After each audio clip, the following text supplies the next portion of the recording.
చాలా రోజుల తర్వాత నేనైతే మా ఫ్రెండ్స్ తో కలిసి క్రికెట్ అయితే ఆడాను. హలో అందరికీ, నేను మీ Surya. Welcome back to Surya things. ఈ రోజు విషయం ఏంటంటే, అనుకోకుండా చిన్న పని ఉంటే పాకలైతే వెళ్ళాల్సి వచ్చింది. ఇంకా పొలం పని కూడా మా నాన్న చూసుకోవడం వల్ల నేను కూడా అయితే పాకలైతే వెళ్ళిపోయాను. అక్కడికి వెళ్ళి ఖాళీగా ఉంటాం ఎందుకని చెప్పి మా ఫ్రెండ్స్ తో కలిసి క్రికెట్ అయితే ఆడదామని వెళ్ళాను. క్రికెట్ ఆడడానికి గ్రౌండ్ ఎదురా అంటే, రా మేము రోజు ఎక్కడే ఆడతాము, నీ గ్రౌండ్ ఎందుకు రారా స్వామి అన్నారు వాళ్ళు.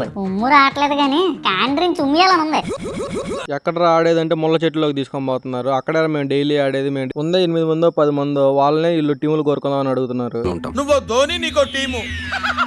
బ్యాట్ పట్టుకోవడం సరిగ్గా చేత కదా అని బ్యాట్ ఎట్ట పట్టుకోవాలి, బాల్ ఎలా మాకే చెప్తుంటాడు. ఒక్క బాల్ కూడా చూసినప్పుడు అన్ని కళ్ళు మూసుకొని వస్తారు. ఏమన్నా అంటే ఒబ్బరు మాటలన్నీ చెప్తుంటాడు మనకే. మధ్యాహ్నం దాకైతే క్రికెట్ ఆడాము. ఇంకా అందులో ఫుల్ గా చెమటలు పట్టేసరికి మా తమ్ముడు ఉండి బీచ్కి వెళ్ళి మునుగుదాం, ఫ్రెష్ గా ఉంటాం అని చెప్పి బీచ్కి అయితే తీసుకుని వెళ్ళాడు. ఇంకా బీచ్ లో మునుగుదాం అనుకునేసరికి మా ఫ్రెండ్ అయితే నా లోయర్లన్నీ ఉతికేస్తున్నాయి, నేను బీచ్ లో మునిగినంటే ఇవేం ఉండవు, ఇంటికి లుంగి కట్టుకొని తిరగలేదని చెప్పి బీచ్ కాడ మునగడానికి లుంగి అయితే కట్టుకొని వచ్చాడు. తెలుసు కదా మనోడు ఏం చేసినా స్పెషల్ గా ఉండిద్ది. ఆ గాలికి అయితే బీచ్ దగ్గర లుంగి ఎగిరిపోతా ఉంది.